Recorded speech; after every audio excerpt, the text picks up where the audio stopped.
Bienvenidos a Semillero Agropodcast, el podcast de la revista Comentarios. Yo soy Marco Díaz y como siempre quiero dar gracias a todas y a todas por escucharnos y por estar al 100 con este proyecto, comentar, compartir, rankearlo también, que nos es muy útil con el tema del algoritmo. Si lo están escuchando en Spotify, si lo están escuchando en YouTube, pues a eso los encargo, por favor. Este es el episodio número 74 y tenemos el gusto y el honor de recibir a Sergio Alanís Rueda. Es originario de Morelia, Michoacán, pero reside en Yucatán. Sergio, bienvenido y muchas gracias. En la península, desde hace rato. Qué bueno. Uno de los estados más seguros del país. Sí. Así que te encerraste bien allá, ¿no? Para estar tranquilo. Exactamente. Digamos que fue un tema de seguridad, pero también para que los hijos vieran más cosas, vieran más del país. Sí, qué bueno, es bueno. Ya me tocará conocer por aquellas zonas. Y por lo pronto, pues estás aquí en Culiacán. Ya nos conocimos en un verano ARC hace unos meses. Nos planteábamos ver cuándo grabábamos un episodio. Y pues como yo siempre les digo, el agro conecta. Tú eres el episodio número 74. Hace rato grabamos con Fernanda Tames, que fue el 73. Y casualmente hoy estuvieron juntos en un panel en la Expo Agro Sinaloa 2025, que concluyó ahora. Y bueno, pues nosotros aprovechamos, ¿no? Cuando viene gente de fuera, como ustedes, con un perfil que me gusta para el podcast, pues siempre buscamos integrarlo, ¿no? Aunque se grabe el mismo día, como sea, la gente lo va a disfrutar, yo estoy segurísimo de eso. Y tú traes temas muy interesantes. Ahorita estaba leyendo algo, una entrevista que te hizo una organización de aquí de Sinaloa, de agricultores. Mi contexto llega hasta el tema de inteligencia artificial, pero tienes una experiencia profesional de 17 años en la industria agroalimentaria. Entonces quisiera que nos platicaras de eso y sobre todo que nos dijeras quién es Sergio Alanís Rueda.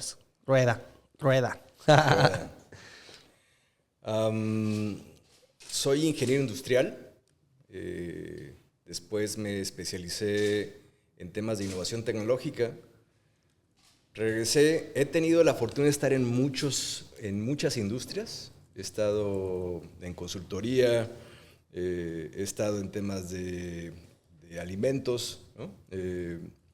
Y después me especialicé en temas financieros también. Estudié en el IPADE, me especialicé. Quise entender cómo ser un inversionista profesional. Me regresé a la escuela. Quise estudiar eso porque me habían dado varias revolcadas en la parte financiera. Sí. Y de dirección. Entonces me regresé y hoy diría que tengo un perfil como de inventor. Uh-huh. Me gusta crear cosas, me gusta desarrollar cosas. Soy empresario. Estoy en mi segunda vuelta. Ya estoy en la segunda vuelta. Tengo 51 años. Mis primeros 50 los dediqué a consultoría, a agroalimentos. En agroalimentos tuve la fortuna de hacer un proyecto muy bonito, muy interesante. Nosotros inventamos el polvo de aguacate. Uh-huh. Inventamos el guacamole en polvo. Lo llegamos a presentar en ferias internacionales, lo presentamos en CIAL París.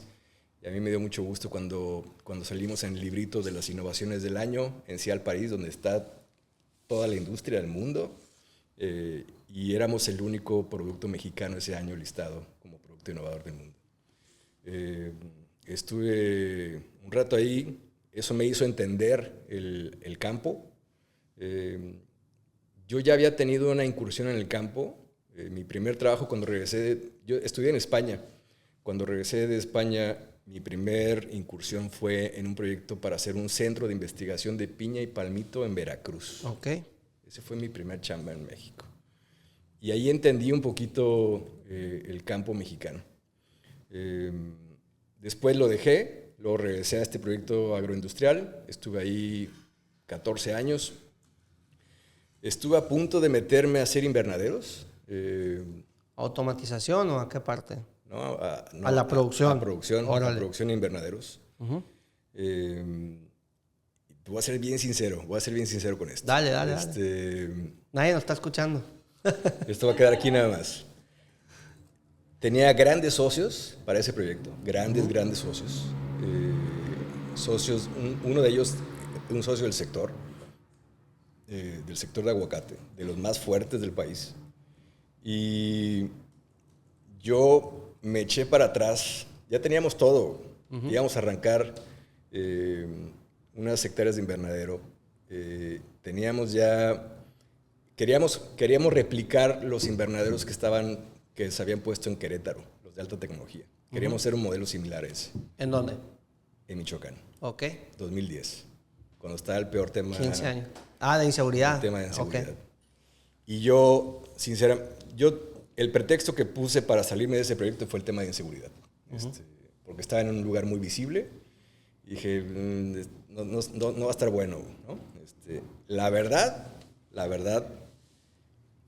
le tengo mucho respeto al campo, porque no entendía en ese momento todas las variables que influían. Hoy las entiendo más, le sigo teniendo mucho respeto, le tengo un montón de respeto al agricultor. Y la verdad me salí de ese proyecto y literalmente dije, no voy, nos salimos, cortamos todo. Como en Shark Tank cuando dicen, no, yo no voy. Pero yo ya estaba dentro. O sea, yo ya estaba dentro, yo presidía ese proyecto. Tú lo presidías. Tú lo estabas encabezando, tú estabas buscando a los inversionistas, tú estabas formando el proyecto. Ya estaba todo para arrancar y dije, no vamos. Gato. Okay. Y ese fue mi primer pretexto. El pretexto fue el tema de seguridad. Sí era un tema. Que, pues finalmente es un pretexto. Sí era un tema, pero después de muchos años lo analicé y dije, realmente por lo que te dio frío fue porque no entendías lo que estaba pasando realmente en el campo, en todas las variables del campo, ¿no? del agro. Entonces, esas han sido como todas mis vidas antes de los 50. Tu primera vuelta. En mi primera vuelta, exactamente. Ya. Y a finales de mi primera vuelta me invitaron a un proyecto que se llama Norman Agricultura Cognitiva. Ok. Y me invitaron unas personas que me conocieron porque alguna vez les di una clase, ¿no? Entre mis ocupaciones de mi primera vuelta fue mucho dar seminarios y diplomados que me invitaban a dar clase. Y conocí a unos empresarios de Jalisco que tenían una empresa de software, una fábrica de software. Y se habían juntado con otra empresa que eran asesores técnicos para el campo. Y habían creado una empresa que se dedicaba al tema de monitoreo, de estaciones de monitoreo para el campo. Cuando me plantearon el proyecto, me gustó muchísimo. Me dijeron, acabamos de ganar el premio de Singularity University y dice que esta tecnología que tenemos va a impactar a 5 millones de personas en los siguientes 5 años. Y dije, suena muy bien. Entonces me embarqué en ese proyecto. Hoy, en mi segunda vuelta, después de los 50, estoy totalmente casado y dedicado a temas que tienen que ver con el campo. Okay. Y para mí este es como un reset, es como un reset de vida. En tu segunda vuelta. En mi segunda vuelta. Me gusta cómo lo planteas, ¿no? Suena muy reflexivo, ¿no? Pues es parte de la vida también. ¿Sabes qué? Estos 2 últimos años han sido de muchos cambios en mi vida personal y profesional. Han ocurrido muchas cosas en mi vida. Me han hecho... Cuando te dedicas a crear empresa, vas generando una facilidad por atravesar paredes, lo voy a poner así, ¿no? O por poner el lomo también, ¿no? Que te viene un fregazo y ya sabes que viene, pues nomás lo pones y tracas. Sí, pero la analogía que me gusta es, tú sabes que tienes que ir para allá, pero hay paredes que te van a detener. Y tú lo que haces es que vas, corres y las atraviesas. Y entonces te vas acostumbrando a atravesar pared tras pared, tras pared, tras pared. Y ya no importa cómo sea, tú dices, yo sé que se va. Y realmente no es que las atravieses destruyéndolas. Sí, sí, sí. Creo que lo que pasa es que tú vas y la pared simplemente se abre y puedes pasar y no te toca, ¿no? Bueno, saliendo bien librado, ¿no? Saliendo bien librado, sí. ¿no?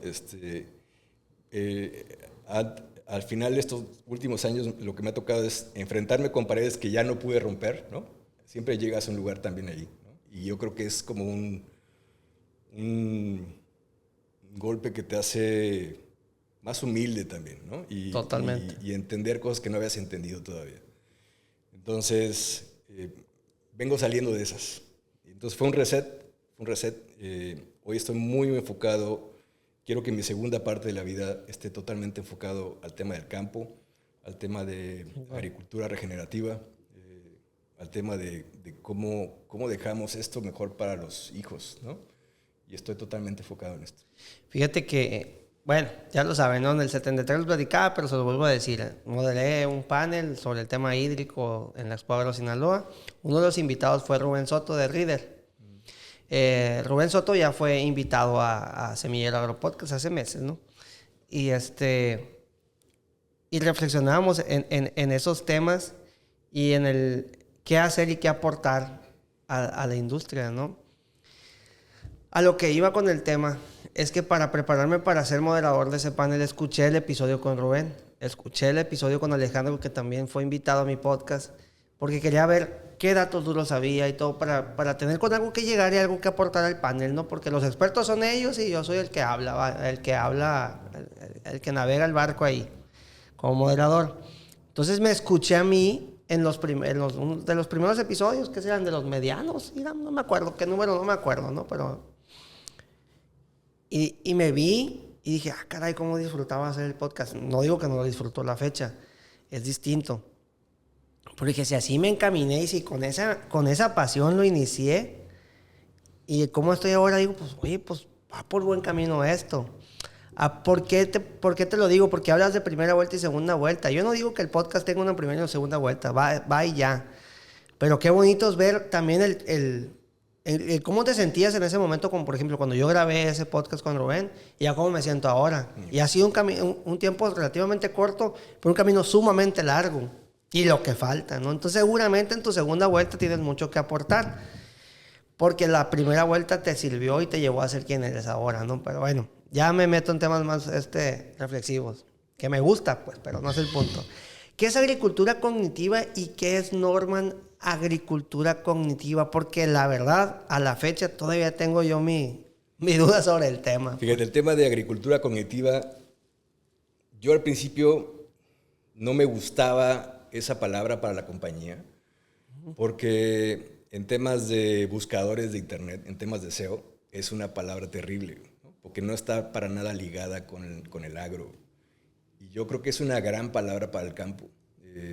La cognición tiene que ver en cómo vemos la vida, cómo entendemos la vida, cómo leemos las cosas, con qué lentes vemos la vida, ¿no?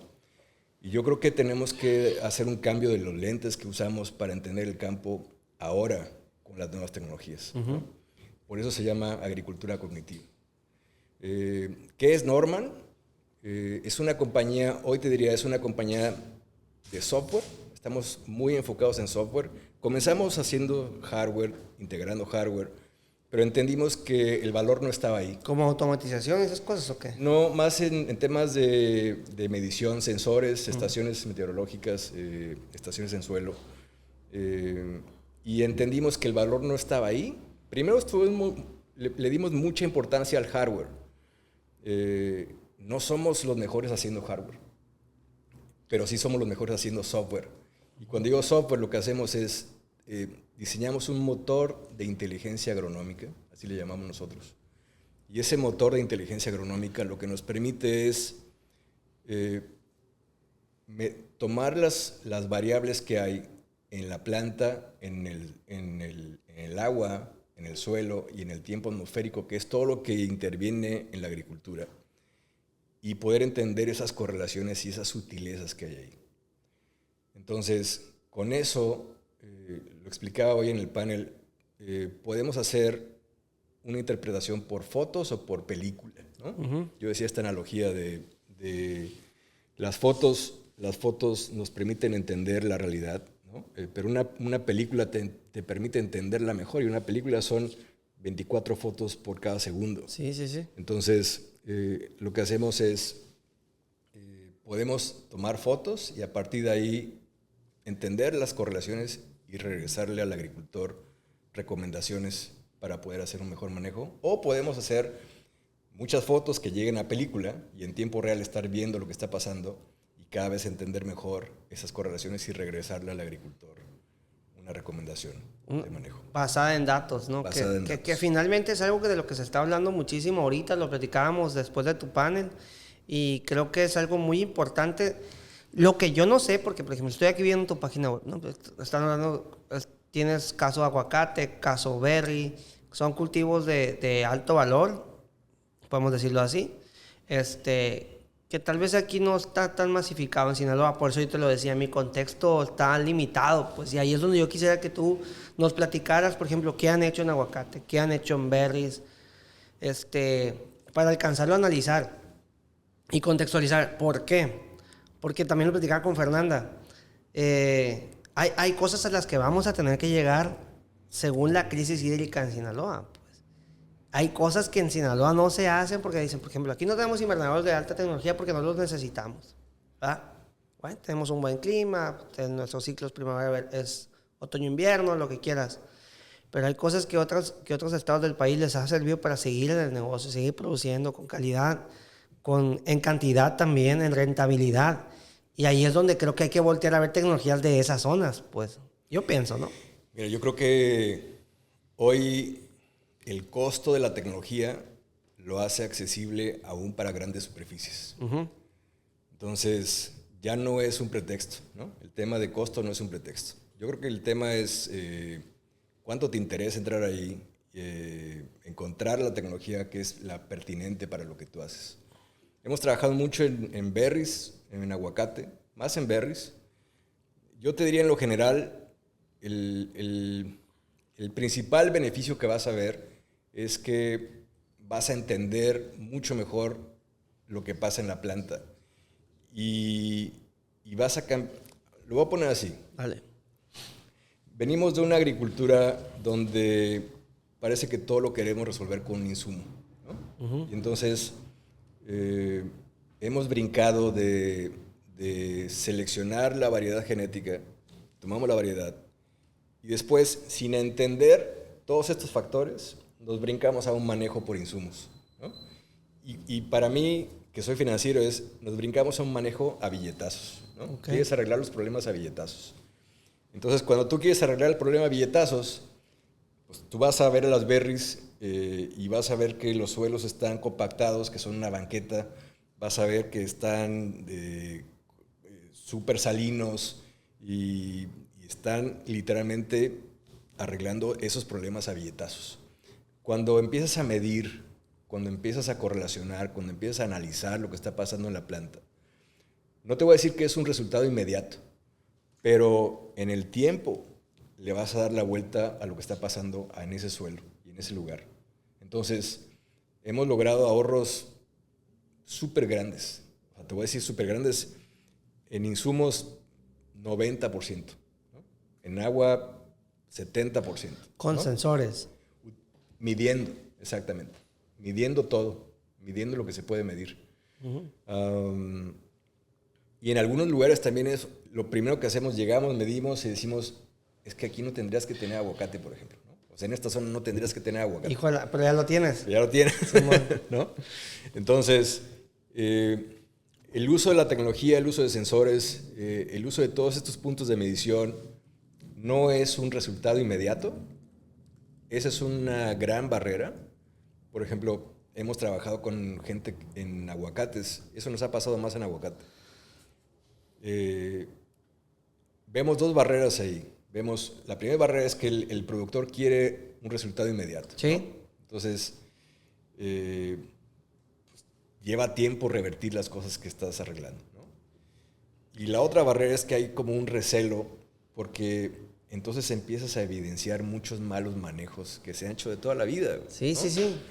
Y entonces ¿qué hiciste y qué no hiciste en tiempo atrás para estar en el punto que estás? Que es lo que platicábamos en el episodio anterior, pues sí, en el panel también el tema del agua.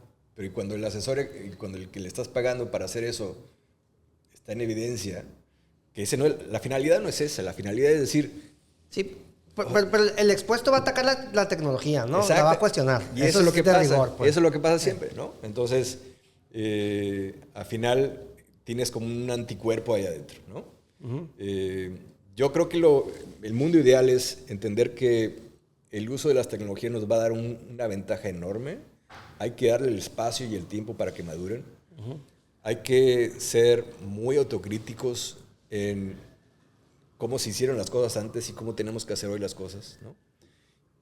Pero sobre todo creo que hay que entender que la tecnología no viene a desplazar a nadie, viene a darle superpoderes al agricultor, viene a darle superpoderes al asesor, no viene a sustituirlo. Coincidimos. Cuando se habla de robots, creo que lo platicabas, creo que lo escuché también en el panel de ustedes, y no me acuerdo, pero si no eras tú, está bien.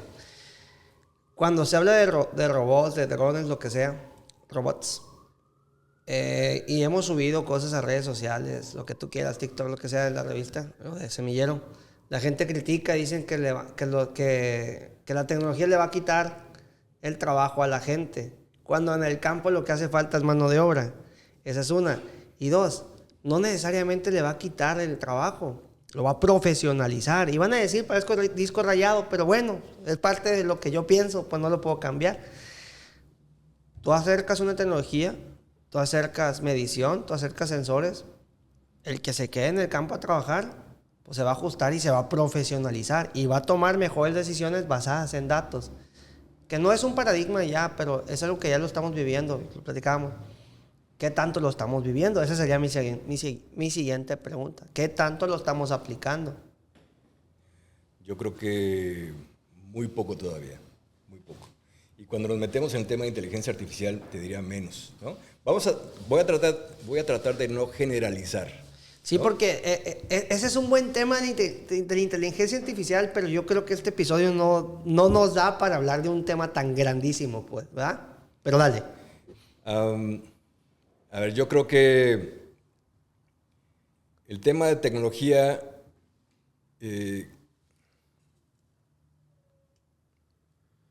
a ver, ¿cómo lo pongo? Echarle la pensada. ¿Quieres que hablemos de inteligencia artificial o no? Quiero que le peguemos un llegue a inteligencia artificial porque sé que hay un mundo detrás de la inteligencia artificial, pero yo no sé qué tanto se está aprovechando en el agro y tampoco la veo aplicada yo por lo pronto al día de hoy. Yo creo que la inteligencia artificial es la parte más fácil ahorita. La parte más difícil es cambiarnos los lentes, entender que el uso de las tecnologías nos va a permitir tener superpoderes, pero para tener esos superpoderes necesitamos tener datos, guardar los datos, analizar esos datos, correlacionar esos datos y hacer magia con esos datos. Sí, Entonces, tienes que llenar una base de datos. eso en el campo es bien difícil porque depende del ciclo agrícola, ¿no? Cuando tú estás en otra industria, estás por ejemplo en marketing digital, tú te conectas a internet, sacas todos los datos en 5 segundos y puedes crear una base de datos enorme. En el campo no estamos acostumbrados a ese manejo de datos, ¿no? Ok. Entonces, creo que esa es la gran limitante para el uso de la tecnología hoy. Que nos acostumbremos a que podemos hacer una mina de oro a partir de esos datos, ¿no? Podemos sacar muchísimo provecho, mucho más de lo que estamos haciendo hoy con esos datos. Porque los datos son valiosos y el valor de esos datos ahorita, al día de hoy, es intangible. Pero le vas a poner un valor cuando decidas qué vas a hacer con ellos y lo hagas. ¿Sí me explico, ah? Pienso que sea empresa que tenga datos y sea dueña de los datos, empresa que va a poder hacer un montón de cosas buenas y tal vez no tan buenas, pero eso ya depende. Cada quien es otro tema también. Ustedes con los sensores están teniendo datos entonces, están obteniendo datos. Estamos teniendo, te lo voy a decir así, esperamos ser la compañía con más datos en este país. Mira, no me equivoqué, sin saber. El año pasado trabajamos con un poquito más de 5,000 hectáreas. Yo espero que este año estemos trabajando con más de 1 millón de hectáreas.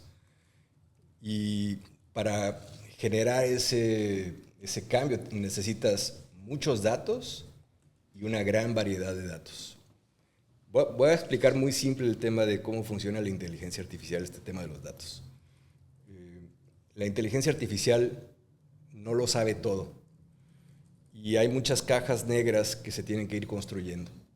Y esas cajas negras, en el campo es una, las tenemos que ir construyendo pero con datos locales, ¿no? Y cuando digo datos locales es datos del país, datos de la región, datos de la ciudad, datos de la agrícola. Necesitamos construir eso, porque esos datos nos van a permitir entender mucho mejor la planta. Hoy entendemos la planta con información y con estudios que tenemos de cuando no existían esos datos. Uh-huh.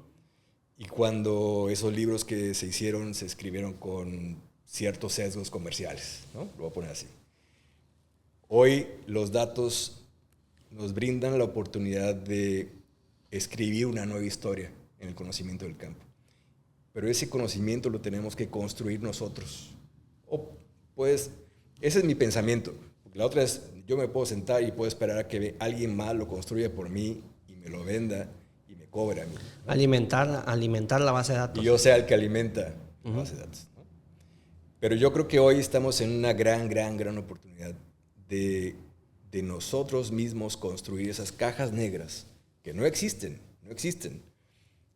Y después simplemente conectarlas con la inteligencia artificial. Créeme que esa va a ser la parte más fácil. Esa parte es súper fácil. Porque hoy se está creando una infraestructura de grandes compañías tecnológicas en inteligencia artificial que tú no necesitas volver a construir esas grandes avenidas, esas grandes infraestructuras. Lo que necesitamos es construir las pequeñas cajas negras que se conectan ahí. Enchufarse. Ahí está el negocio. Y nadie está hablando de esa parte. Agronomiza tu comentario. ¿Aplicado en agricultura? Mira, va a haber, con la inteligencia artificial generativa, todo el tema de operación de una agrícola, operación, no el manejo agronómico. Sí. La operación... sé de qué hablas. ¿No? Logística, todo nómina, mano de obra, cosecha... Hasta llenado de bitácoras. Sí. Eso, si te llevaba 10 horas hacerlo, te va a llevar 10 minutos. Eso ya está, ¿no? Y esto ya se está ofertando por diversas empresas. Esa es como de las primeras más fáciles. Sí, señor. ¿No? En los temas de operación, ¿no? Nuestra apuesta como compañía es que ese conocimiento nos sirva para hacer un manejo agronómico mucho más preciso. Y anticiparse a diversas situaciones en el campo. Y para eso necesitas recopilar mucha historia para poder empezar a pronosticar lo que va a pasar, ¿no? Yo creo que hay compañías como, por ejemplo, toda la gente que está metida en invernaderos, eso lleva haciéndolo desde hace mucho tiempo, ¿no? Yo no sé de quién son los datos ahí, ¿no? Y ahí lo que tienes que ver es de quién es la seguridad de los datos y la propiedad de los datos. Ok. ¿No? Hay compañías grandes que están metiendo datos, inteligencia artificial en las máquinas, ¿no? No creo que hay muchas compañías todavía que lo están haciendo para grandes superficies, para el tema de manejo agronómico, para entender las correlaciones que hay, ¿no? Lo que te decía, planta, agua, tiempo. Sí. Es ahí donde yo creo que tenemos mucha historia por construir, ¿no? La parte fácil, la parte que a mí se me hace muy fácil es eficientar la operación agrícola. Y yo creo que ya hay una buena oferta ahí. Cada vez va a ser más rápido, va a ser más eficiente. Yo creo que el santo grial está en cómo entiendes mejor el manejo agronómico. No a corazonadas, no a la historia, sino una interpretación basada en datos y muy fría, como debe de ser, pues, porque sí, es un negocio al final de cuentas. Para mí ese es el santo grial. Si eso lo juntas con las variables de negocio, ese es el combo perfecto para mí. No solamente, sí, porque puedes ser un gran productor, pero puede ser que tu producto al final no tiene salida comercial, ¿no? O no fuiste tan rentable como tú estabas esperando. O tienes áreas de oportunidad en la mano de obra. Ese manejo agronómico tendría que estar conectado con eficiencias de operación, exacto, de mano de obra, de rentabilidad, pero también con temas de mercado. Si hacemos todo eso, le vas a dar superpoderes, pero superpoderes al agricultor. Vas a enchufar al campo, haz de cuenta, al internet. ¿Cómo le dicen? Al internet de las cosas. Oye, Sergio, ¿cuánto tiempo crees que esta conversación esté más ampliada? Me refiero a como ya más normalizado, como ya aplicado, ya verlo bien. ¿Para el campo? Sí, porque seguramente en invernaderos de mediana y alta tecnología, como tú dices, ya están recopilando datos, a lo mejor ya están tomando decisiones, sobre todo en la operación. Pero ¿en cuánto tiempo tú crees que ya lleguemos a ese? No falta mucho. Pues. Pero también en manejo agronómico, ¿eh? ¿Sí? Yo he visto voy a decir la experiencia que yo he visto. He visto grandes compañías que han llegado a enchufarse con los invernaderos en México. Ok. Y les han cobrado una buena lana, han hecho buen manejo agronómico o han hecho buenas predicciones, tal.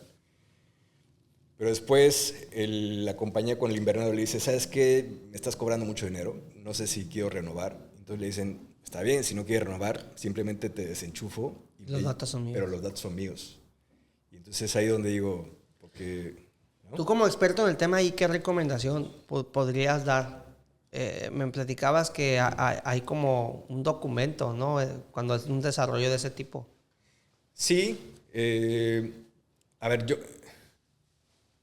ver, específicamente en el campo, los datos deben de ser del productor. Okay. El dueño es el productor. Esto es considerado como... tú lo estás creando, es tu obra de arte. Es tuyo entonces. Lo que tenemos que hacer las compañías es tomar esos datos y regresárselos en forma de más valor. Pero es solamente nos los están prestando. Nos los están prestando para regresárselos en una forma de más valor. Uh-huh. Nunca deberíamos decir, te desenchufo y los datos son míos, ¿no? Yo creo que eso comenzó a pasar, creo que cada vez pasa menos. No hay una legislación para esto. Nos está rebasando, ¿no? El tema. Y al final es un tema, así como tenemos el tema de la soberanía alimentaria, deberíamos de ponerle una atención máxima hoy al tema de la soberanía de los datos de la agricultura de un país. Porque si esos datos no son del país, y si son de cualquier otra compañía que está en otra parte, ¿no? Estás a merced de lo que está pasando ahí, ¿no? Entonces... La información es poder. Esos datos, esos contratos tienen que estar muy bien regulados en el tema de propiedad y en el tema de seguridad de los datos, para que no tengas una pérdida de soberanía de tus datos como país. Ustedes como Norman, ¿qué sensores utilizan? ¿Qué es lo que miden? ¿Puedes mencionarlo? Sí. Mira, nosotros comenzamos integrando las estaciones. Así le llaman, estaciones. Sí, porque son estaciones que van en suelo. Sí. Ponemos sensores en campo, en el suelo. Medimos conductividad eléctrica, humedad, nutrición, los principales, NPK. No me acuerdo qué más medimos. Y en arriba medimos lo que mide cualquier estación, ¿no? Temperatura, radiación, humedad también. Humedad relativa, ajá. Todos esos. Podemos medir también temas por drones, podemos medir temas por satélite, ¿no? Entonces, lo que hicimos fue, más bien, estamos tratando de volvernos agnósticos a los puntos de medición. Quiere decir, si tú tienes sensores, yo me conecto con tus sensores. Sí. Unificarlos, pues. No hay una... eso es Internet de las cosas. Uh-huh. Internet de las cosas, venimos de un desarrollo de muchas compañías o de varias compañías muy grandes que ni siquiera entre ellas habían creado un protocolo único, ¿no? Entonces, hay muchos protocolos, cada vez hay más unificación. Yo creo que en el tema de sensores está pasando lo mismo. Eventualmente habrá como los sensores ganadores o ¿no? las marcas que se queden. Pero nosotros creemos que el valor está en la interpretación de la información, no tanto en el punto de la medición, ¿no? Entonces, nosotros nos salimos de la cancha de integrar equipo y nos concentramos en la parte de software nada más. Te entiendo, pero es una parte donde pues conlleva mucha cabeza, ¿no? Es una parte, ¿cómo te diré? Como tú dijiste, no es el hardware, van al software, pues. Entonces, ahí es donde creo que hay un futuro interesante, ¿va? Y además tienes que hacer un mix, porque no todo funciona para todo. Exacto. O sea, imagino. No puedes querer medir... Una huerta de aguacate igual que... O una de berries o una de maíz, ¿no? O de jitomate o lo que sea, pues te entiendo perfectamente. Sí. Entonces tienen que pues medir lo necesario según ahora sí que como dicen, depende del cultivo, pues, ¿verdad? Sí.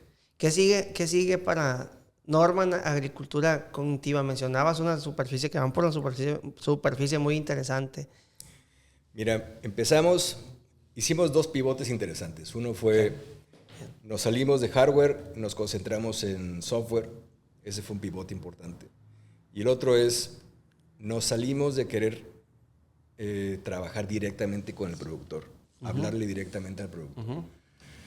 Porque vimos toda esta resistencia que había, ¿no? Había esta necesidad de resultados inmediatos, había poca credibilidad de quien lo estaba usando, quedaban expuestas las malas prácticas. Sí. Y al final encontramos un camino que es a través de los gobiernos.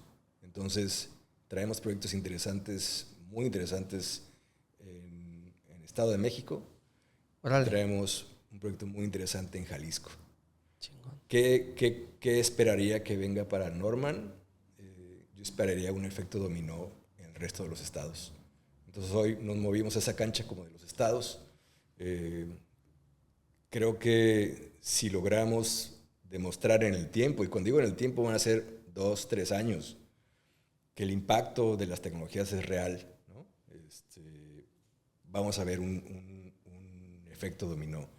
Yo esperaría que los estados más avanzados no se esperen a ver la noticia en el periódico para decir, yo le entro, ¿no? Sí. Ya, esto fue un éxito de hace 3 años. Yo esperaría porque eso ya no es una oportunidad, ¿no? Las oportunidades cuando las ves en el periódico ya pasaron. Entonces, yo esperaría que ese efecto dominó se dé con los estados que le apuestan y digan pago por ver, ¿no? Que literalmente es lo que está pasando. Pago por ver, y lo hacen con nosotros porque nos conocen de muchos, muchos años. Saben la trayectoria que tenemos, pero yo te diría, este pago por ver lo estamos haciendo en todo el mundo, no es nada más en México. Las tecnologías que se están usando en Estados Unidos, en el resto del mundo, en grandes superficies, las nuevas tecnologías, son nuevas tecnologías. O sea, tendrán 5 años, 7 años. Pero avanzan muy rápido. Sí, pero los datos del campo van a la velocidad del campo. Bueno, a la velocidad del ciclo agrícola, no tiene vuelta de hoja, pues sí. Esa es la complejidad. O sea, esa es la gran diferencia de estar metiendo nuevas tecnologías en otro sector que no es el campo. La velocidad con la que toma los datos. Entonces, 5 años para una compañía de super high tech en Silicon Valley son los mismos 5 años para una tecnología aquí en el Valle. Son los mismos. Porque el ciclo agrícola no lo vas a poder adelantar, ¿no? Esa es la gran complejidad. Sí, entonces, no puedes medir 2 ciclos agrícolas en un año, pues. 2 otoño e invierno, pues no se puede. Simplemente no se puede. Entonces hay que esperarnos a esos ciclos. Hay que hacer bien la tarea.